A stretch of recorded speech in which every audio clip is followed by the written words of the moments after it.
Baik, Assalamualaikum warahmatullahi wabarakatuh. Bapak Ibu yang saya hormati, kita jumpa lagi di channel Babi Rahman. Kali ini saya akan berbagi materi tentang bagaimana membaca posisi tawar nasabah dengan bank.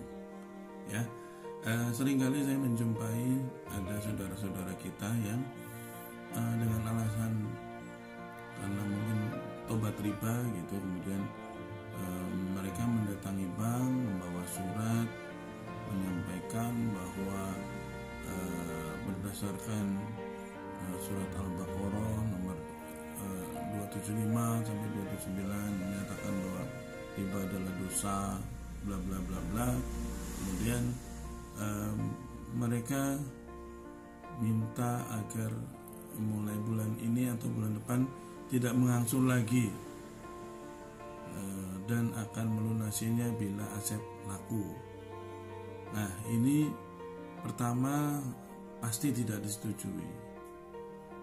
Yang kedua, justru akan merugikan nasabah sendiri, karena nasabah akan dikategorikan sebagai nasabah yang tidak kooperatif atau istilahnya on will. Bisa jadi malah yang terjadi adalah nasabah akan diusulkan lelang, percepatan lelang gitu. Itu kan konyol jadinya. Nah, itu teman-teman yang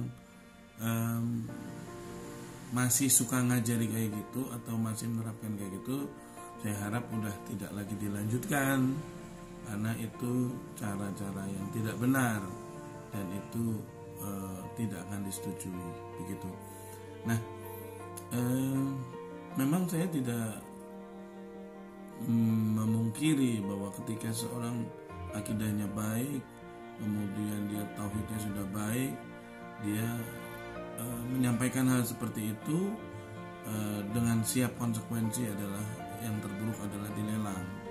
Itu nggak saya salahkan, itu malah yang terbaik yang harus dilakukan seperti itu.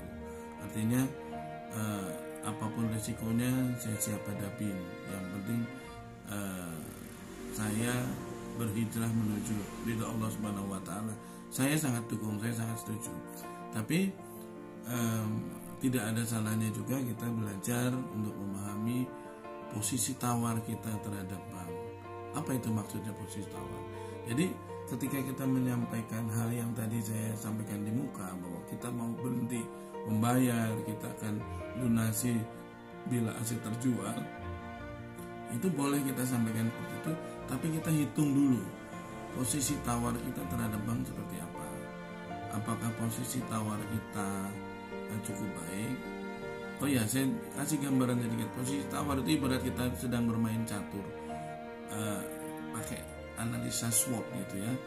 Jadi kita paham posisi bank, kekuatannya di mana, kelemahannya di mana, dan kita juga memahami diri kita sendiri, kekuatan kita, kelemahan kita di mana.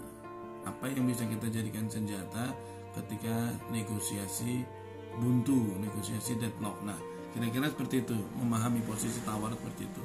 Artinya nggak cuma modal nekat, nggak cuma modal berani, tapi konyol. Apa yang saya maksud konyol? Jadi gini, kadang-kala teman-teman itu menyampaikan niatnya untuk berhenti membayar, kemudian akan menjual aset, itu tidak berhitung, karena asetnya ternyata aset punya pinjaman, punya orang tua, punya saudara. Nah, kemudian tidak terhitung antara hutang dengan jaminan, terlalu jauh selisihnya. Misalnya hutangnya cuma 1 miliar, jaminannya 10 miliar. Ini konyol. Kalau Anda bilang saya mau pamit nggak nyicil lagi, kemudian akan lunasi setelah jual aset, bisa jadi duluan dilelang daripada Anda jual aset. Nah, jadi bank itu akan menganalisa, mengevaluasi. Ini kalau udah pamit kayak gini, apa yang harus saya lakukan? Kalau nggak mau lagi dikasih tahu, kalau nggak mau lagi dikasih pengertian, pasti bank akan usulkan lelang. Yang rugi siapa? Yang rugi Bapak Ibu sendiri. Kekonyolan itu berdampak pada hal yang buruk gitu. Nah maka dari itu saya ngajak cara berhitung posisi tawar, agar kalau mau nekat sudah dihitung potensinya seperti apa. Nah gitu Bapak Ibu, kira-kira materi pagi ini tentang posisi tawar. Jadi yang harus dilakukan pertama kali dalam hal menganalisa posisi tawar adalah pertama Bapak Ibu buat checklist ya, berapa besarnya kredit. Satu. Kedua, tipe angsuran bulanan atau rekening koran. Kemudian yang ketiga, berapa jangka waktunya, 2 tahun, 3 tahun, 5 tahun. Yang keempat, berapa angsuran per bulannya. Yang kelima, sudah mengangsur berapa kali. Yang keenam, sudah menunggak berapa bulan. Yang ketujuh, jaminannya apa. Yang kedelapan, berapa nilai taksiran jaminan menurut Bapak Ibu. Baik Bapak Ibu, saya lanjutkan. Kalau Bapak Ibu sudah buat analisa 8 checklist itu, kita bahas satu persatu. Misalnya yang pertama, berapa besarnya kredit. Penentuan besarnya kredit itu nanti berkaitan dengan poin yang ke-7. Nah, poin berapa besarnya kredit itu juga mempengaruhi seberapa besar resiko kredit itu diajukan lelang. Jadi mungkin kalau kredit di bawah 100 juta dengan kredit di atas 100 juta tentu berbeda gitu ya. Makanya kita harus tahu dulu berapa platform kreditnya. Kemudian jangka waktu, misalnya jangka waktunya misalnya 2 tahun atau 4 tahun baru berjalan 5 bulan. Itu tentunya berbeda dengan yang jangka waktunya 4 tahun tapi sudah berjalan separuh perjalanan. Makanya kita harus tahu juga jangka waktu. Berapa besar angsuran, berapa kali sudah diangsur, berapa bulan sudah diangsur. Itu kalau angsurannya bulanan gitu ya. Kemudian jaminannya apa? Jaminannya apa itu penting karena pengalaman kami antara jaminan yang dikuasai, yang diduduki dengan jaminan yang tidak diduduki itu biasanya lebih cepat laku, lebih cepat laku di lelang itu kalau yang tidak dikuasai. Misalnya sawah, pekarangan kosong, ya pokoknya yang tidak ada bangunannya dan tidak diduduki dalam setiap harinya. Itu biasanya peminatnya lebih banyak. Itu karena pemenang lelang itu akan berpikir kalau dapat tawaran lelang itu kira-kira saya kerepotan nggak ngusir tuan rumahnya. Nah, kalau jaminannya tempat tinggal pasti akan menjadi pertimbangan tersendiri gitu karena dia 24 jam ditempati kira-kira gitu. Kemudian berapa nilai taksirannya. Nah, taksirannya ini pengaruh juga terhadap perhitungan posisi tawar kita dengan bank. Kalau kredit kita 1 miliar, jaminannya 10 miliar, terus kita modalnya seperti yang tadi di awal saya sampaikan, pokoknya saya nggak mau bayar dulu kalau belum laku aset saya, ya pasti keburu dilelang. Apalagi jaminannya marketable, apalagi jaminannya strategis. Nah itu akan membuat posisi tawar kita menjadi lemah. Gitu. Nah, analisa ini diperlukan dalam rangka untuk kaitannya dengan materi saya yang sebelumnya, langkah-langkah untuk menuju bisa bayar pokok saja. Nah, pada saat kita mulai menunggak, kita kembali ke materi saya yang sebelumnya. Pada saat kita mulai menunggak, bank itu akan berhitung lelang atau ikuti permintaannya, penuhi permintaan nasabah. Nah, disinilah kita perlu analisa. Kalau analisa kita akurat, analisa kita bagus, kita bisa baca arahnya kemana bank. Kalau analisa kita lemah, kita dengan PD menganggap bank menyetujui, ternyata diam-diam bank mengajukan lelang gitu. Nah itu konyol, makanya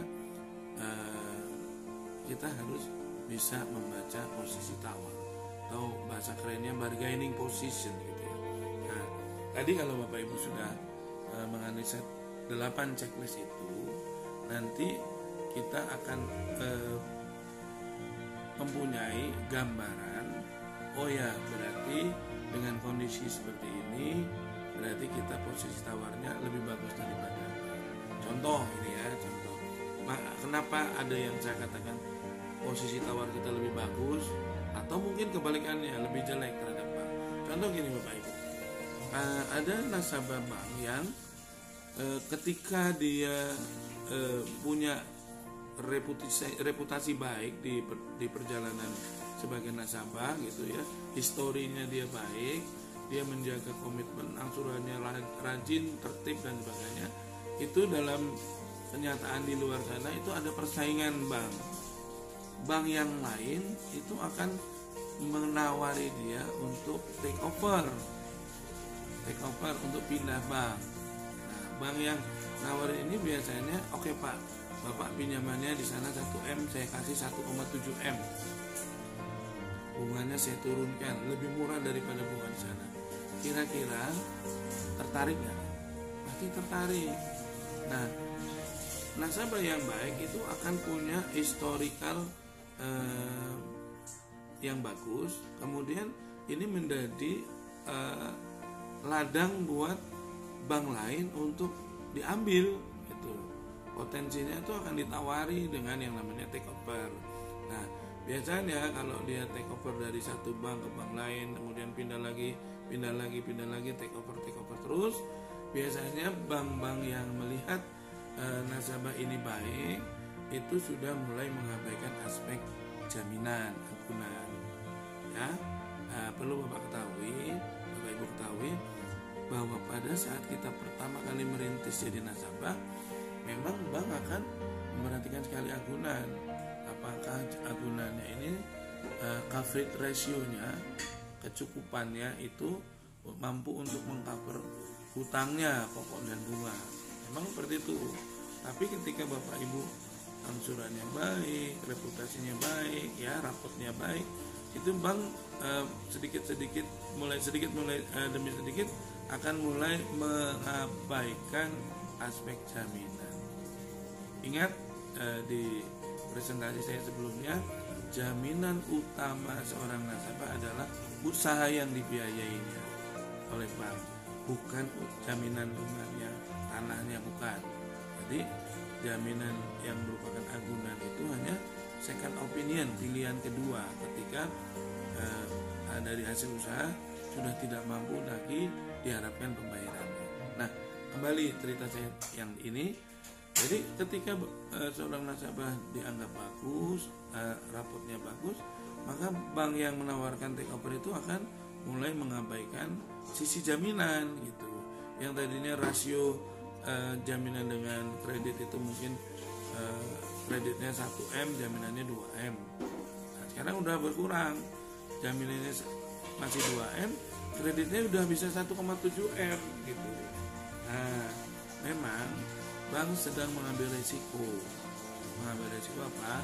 Risiko ketika nasabah ini macet, maka bank akan mengalami kendala dalam urusan eksekusi, lelang dan sebagainya.